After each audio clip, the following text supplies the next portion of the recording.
Madame la Ministre, Monsieur le Préfet, Monsieur le Maire, Mesdames et Messieurs, Safran Helicopter Engines, que je représente aujourd'hui, est très honoré d'avoir été sollicité pour témoigner, en tant qu'employeur privé de la région, sur notre politique d'emploi et plus largement d'inclusion en faveur du handicap.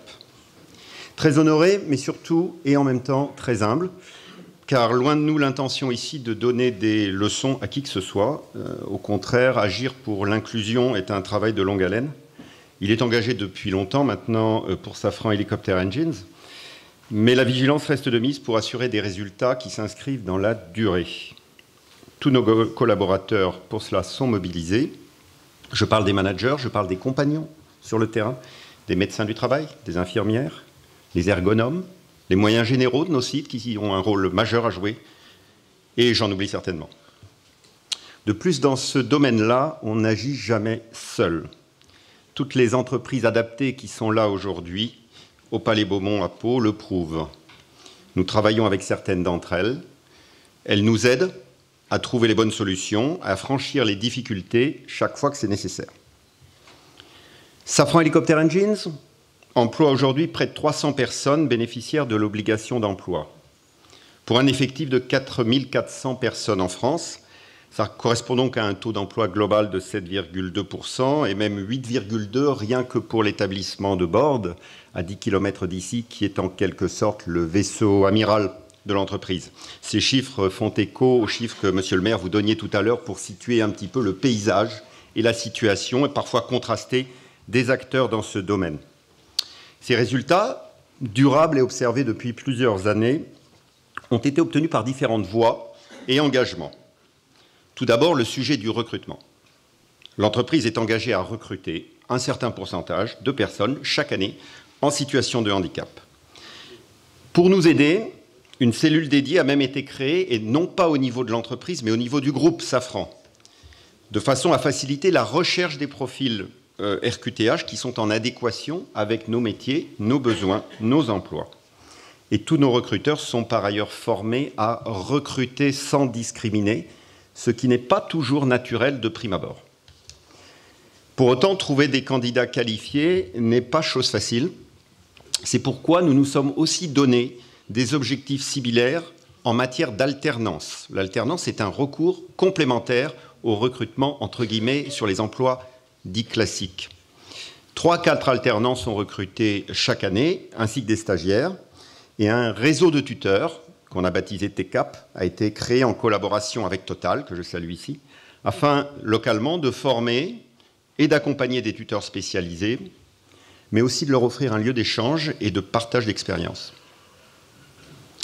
Deuxième volet, le maintien dans l'emploi. Safran Helicopter Engines n'est pas en reste effectivement dans ce domaine-là. Une fois l'étape du recrutement, je dirais, réussie. Nous avons mis en place là aussi des cellules dédiées qui visent à anticiper la reprise ou le maintien dans son activité d'une personne rencontrant un problème de santé au travail. Ces cellules sont pluridisciplinaires, médecins du travail, assistantes sociales, ressources humaines bien sûr, ergonomes, et en tant que de besoin les managers concernés. Elles étudient les situations de travail compatibles avec l'état de santé du salarié, son handicap, ses compétences.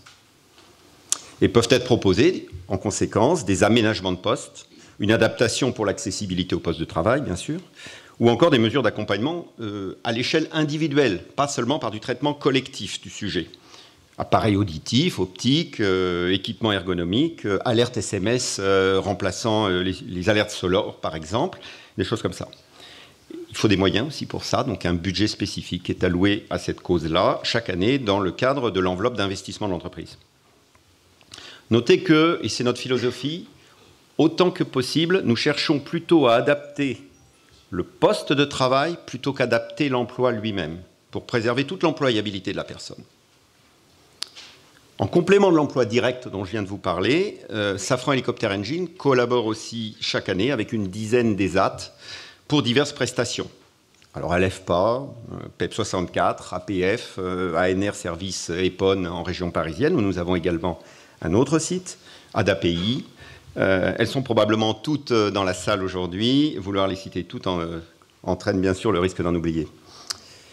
Safran Helicopter Engine est également amené à conclure des conventions de mise à disposition avec des ESAT afin d'intégrer leur personnel en milieu ordinaire dans l'entreprise.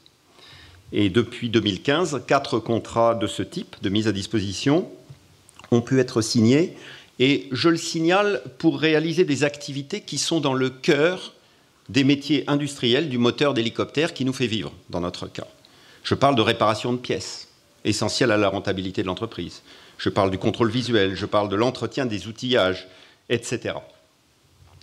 Plus largement, le 23 septembre dernier, Safran Helicopter Engine a signé le pacte, acronyme avec un Q, je le signale, pacte avec les quartiers pour toutes les entreprises, avec l'agglomération de Pau et avec la préfecture des Pyrénées-Atlantiques, pacte dans lequel nous nous engageons notamment à mettre en œuvre une politique d'achat responsable et de collaborer davantage avec les entreprises adaptées et les ESAT.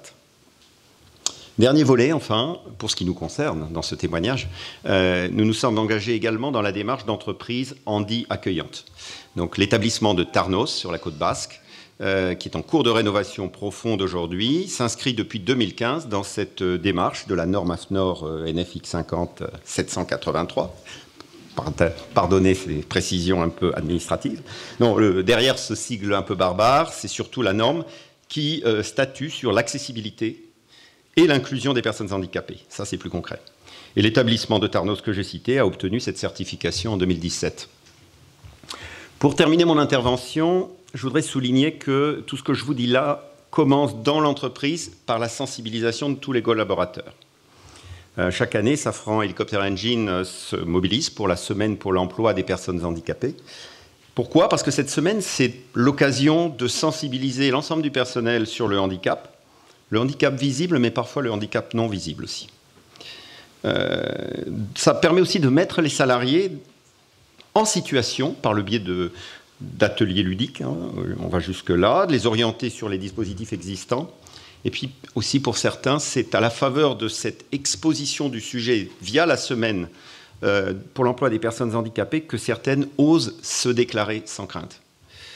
Ça nous permet également de faire intervenir les entreprises adaptées, les ESAT, sur nos sites directement pour promouvoir leurs produits et leurs prestations, bien sûr, mais aussi pour permettre un temps d'échange avec notre personnel. Et puis ça permet de fédérer les équipes internes autour de ce sujet qui finalement nous est commun. Et le 7 novembre prochain, Safran Helicopter Engine participera à la cérémonie de remise des attestations de compétences pour les salariés des ESAT à travers le dispositif existant qui s'appelle Différents et compétents. C'est l'occasion de soutenir la démarche entreprise par ces ESAT qui souhaitent reconnaître les compétences de leur propre personnel.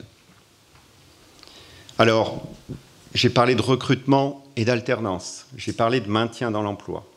J'ai parlé de collaboration avec les entreprises adaptées. J'ai parlé d'entreprises handi accueillantes.